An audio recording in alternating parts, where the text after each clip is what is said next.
Bonjour à tous, ça y est, après plusieurs mois d'attente et de buzz, l'État lance enfin, via la BPI, la Banque Publique d'Investissement, son fonds défense. L'objectif, flécher l'épargne des Français vers les entreprises françaises du secteur de la défense. Sur le papier, l'idée est séduisante, soutenir l'industrie française de la défense, tout en profitant d'un placement patriotique et rémunérateur. Certains parlaient même d'un livret défense, une sorte d'alternative au livret A avec un meilleur rendement. Liquide, sécurisé et fiscalement attractif. Mais au final, le produit qui sort n'a absolument rien d'innovant. Ce n'est pas un livret défense, mais tout simplement un fonds de private equity comme il en existe d'autres. Un fonds de private equity est un véhicule qui va investir l'argent collecté auprès des épargnants dans des entreprises non cotées en bourse. Ce sont généralement des entreprises plus petites, moins matures, et qui vont utiliser le capital perçu pour se développer et, si elles y arrivent, offrir un retour sur investissement aux épargnants. En soi, le private equity est une classe d'actifs intéressante, mais ici, le produit laisse franchement à désirer. Et je vais vous expliquer pourquoi en 5 points. Tout d'abord, il n'y a évidemment aucune garantie en capital. Le niveau de risque est même jugé à 6 sur une échelle de 7. C'est donc un placement considéré comme très risqué. Deuxièmement, les fonds sont bloqués pendant 5 ans. On est donc très loin d'une alternative au livret A ou à l'assurance vie.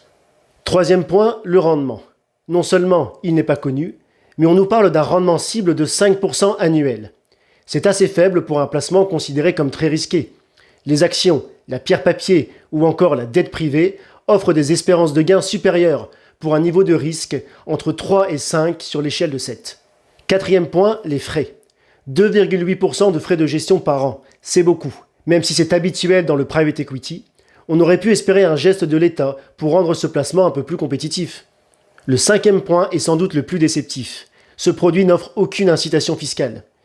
Les gains seront donc imposés à la flat tax de 30%, qui, rappelons-le, pourrait être relevée à 33 ou 36% par le gouvernement lors de la prochaine loi de finances. Cela fait donc passer le rendement de 5% à 3,5 voire 3,2%. Vous pouvez réduire un peu cette fiscalité en plaçant le fonds dans un contrat d'assurance vie ou mieux, un PEA. Mais dans ce cas, vous risquez de payer des frais supplémentaires. De plus, on aurait pu s'attendre à une incitation fiscale à épargner, comme c'est le cas par exemple pour les FCPI, les fonds de l'innovation, qui offrent une réduction d'impôt sur le revenu de 25% du versement. Ici, l'État estime manifestement qu'il n'a pas besoin de carotte fiscale pour atteindre son objectif de collecte, qui est certes conservateur, à 450 millions d'euros. Au final, on a donc un fonds risqué, bloqué, faiblement rémunérateur et sans avantage fiscal. C'est un fonds de private equity, une classe d'actifs qui ne manque pas d'intérêt, mais qui est ciblé sur la défense, ce qui revient à faire un pari sectoriel, alors que pour vos placements, je conseille généralement de prendre des véhicules plus diversifiés. Le fonds défense conviendra donc uniquement aux profils dynamiques qui croient au pari sectoriel de la défense et qui estiment donc que les performances seront bien plus élevées qu'attendues. Si on a ce profil opportuniste, on peut donc mettre 1 à 2% de son allocation, idéalement dans un PEA, sachant que le ticket d'entrée minimum est de 500 €. Mais pour tous les autres profils, le fonds défense dit toucher.